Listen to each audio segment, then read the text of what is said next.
Ultimate Collectibles here with Wolverine Episode 5. Forgive my hair, but it's cold. You can see the snow, so I was wearing a stocking hat. But this is going to be the 5th episode reviewing another Wolverine statue. As you see, there is a Hulk with this guy, part of a diorama. The Hulk is amazing, one of the coolest Hulks out there, but we are not going to review that today because frankly, it would take too long and we're just focusing on Wolverine.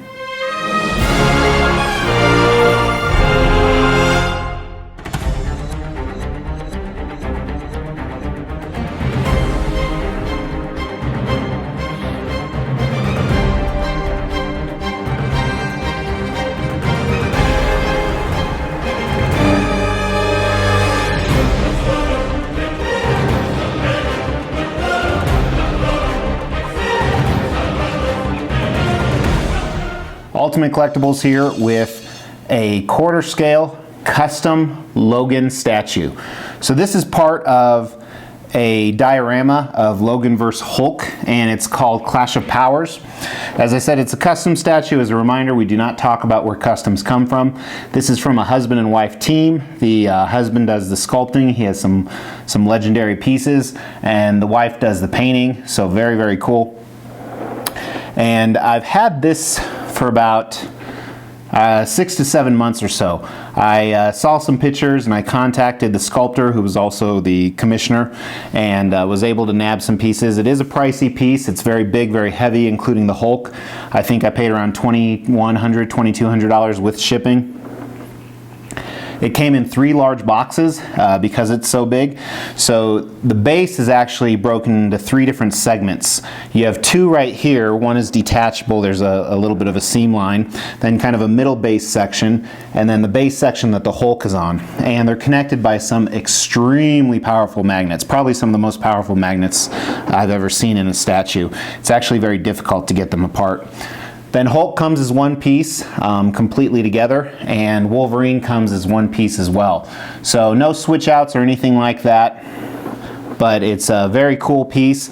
And right now, because of the way my displays are set up, I actually have the Wolverine with just the Wolverine pieces, and I actually have the Hulk with the my Avengers setup. It looks really good right next to XM Hulkbuster. But eventually, when I get some new cases here in the next month or so, I will put both of these together. I have a number of Hulk vs. Wolverine dios, and those will actually be on some of the Wolverine episodes coming up. Concept and design of this is pretty simplistic.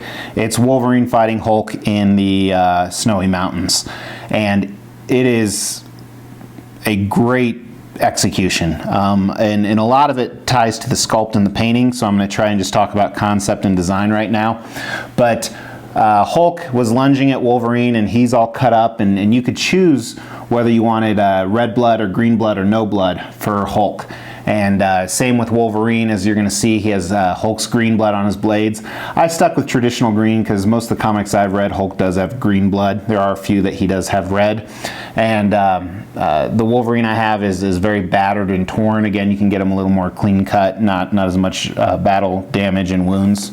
But he's here in the mountains. There's this rocky, snowy base that makes it very, very apparent. And he's up on the tree. He's overpowering Hulk up on top. He has the high ground, and he's about to lunge and attack him further. And this is probably one of the most iconic battles you could think of. Hulk vs. Wolverine. I know I had a few comics of that growing up, and this is more of, to me, a Logan piece. But Superman vs. Hulk I would love to see as well. Obviously that would be a crossover with DC vs. Marvel, but I absolutely love it. The expressions on their faces, the action pose, and it's really hard not to talk about the sculpt and paint when talking about concept and design, but it's so simple and it's so well done and so executed. I almost feel like it doesn't matter what the concept or design of this statue is, how good the sculpt and paint are would make it worth it. With that being said, Wolverine vs. Hulk, what a cool concept and cool design. Who would win? I know there's some older comics, and like I said, I have a few other ones coming. I have a couple Old Man Hulk vs. Wolverine, and then I have the Sideshow Wolverine vs. Hulk. I think it's a maquette. So absolutely love it. It really shows their true natures and really going at it. Sculpt and paint on this is one of the best I've ever seen. So I do have another piece by this same sculptor and his wife. It's a Deadpool, Deadliest Mercenaries, where he killed quite a few mercenaries, and it's a very good piece, but I think this surpasses that ×5, even though that is an excellent piece. So let's start at the base. As I said, it's a couple different sections here, so there is an unfortunate seam line, but with the physics of this statue and the engineering, there kind of has to be to anchor it down so it doesn't fall over. But ignoring that, you have the rock and rubble that's obviously on part of a mountain here, and it looks great. It's very, very detailed, sculpted throughout. There's so many divots and pits and cavities and rocks, and the texture all over it is fantastic. It really looks like real rocks, and that's only complemented by the paint. Initially, when looking at the paint, ignoring the snow for now, it looks just like gray, one solid gray, but as you look closer and closer, and I'm not a paint expert by any means, there's whites and lighter grays and blacks and some other tones in there, and I'm guessing and almost some greens where they had some moss growing, not just on the tree but in the rocks. So you can tell that was very intentional, very deliberate, and very detailed. To me, it's really cool when you see statue creators go that extra mile when they don't have to, and it really shows that they wanted this awesome quality product. Then moving on to the snow, and I'm strictly speaking about the snow on the base. There's some snow on Wolverine that's also amazing. This is the best snow I've ever seen. It looks like real snow. The sculpt on it and the paint looks like ice slushy snow, and the way it's compacted, almost to a crazy design, but it looks like it was planned, and I absolutely love it. And it's this small little detail that makes this one of the next level pieces out there. Then I want to move up to the tree that Wolverine's on. With the tree, it's covered in snow and there's some moss, and I love the grains in the tree, in the wood, running up and down, and the different divots and roots around the bark, and there's different aspects of the tree. This looks like a real tree. I couldn't imagine it looking any better, and the paint only complements those awesome aspects of the sculpt. As I said, there's some green moss that they painted really well, and some green spots, and the different shades of brown, almost a red copper tone. Then you see some of the inside of the tree where the bark has been torn off, and it's a different color of brown. Very, very well done on the tree. Then up at the top where the tree has been broken off, I love this sculpt right here. It's fabulous. Then we move on to Wolverine, and I talked about how great the paint and the sculpt is on the base and the tree. It's even better on Wolverine. So starting at his shoes, first of all, these are the coolest boots I've ever seen. The texture, not only on the treads on the bottom where there's some snow mixed in, but on the top of them and where it's going up his ankle, it looks like a real boot you would find at the shoe store. From the sculpted laces moving up, you can see some creases where it's bending, where he's actually moving. Just a fantastic job on these boots. Like I said, arguably the best boots I've ever seen, and it only gets better as you move up and see his pants. These are probably the best sculpted pants I've ever seen. There's the creases that flow with his body and the position that he's in, and I can't believe it's not mixed media. I really like the bottom of the pants where it meets up with the boot. There's a small indentation, almost like a hole. And it looks like it can move and it can't, and it's covered by that snow from pretty much his knees down, and that just really makes it pop and adds to the sculpt. Then moving up his pants to his around his waist and belt area, how the pockets are sculpted in. Then moving up his pants, that sounds really dirty.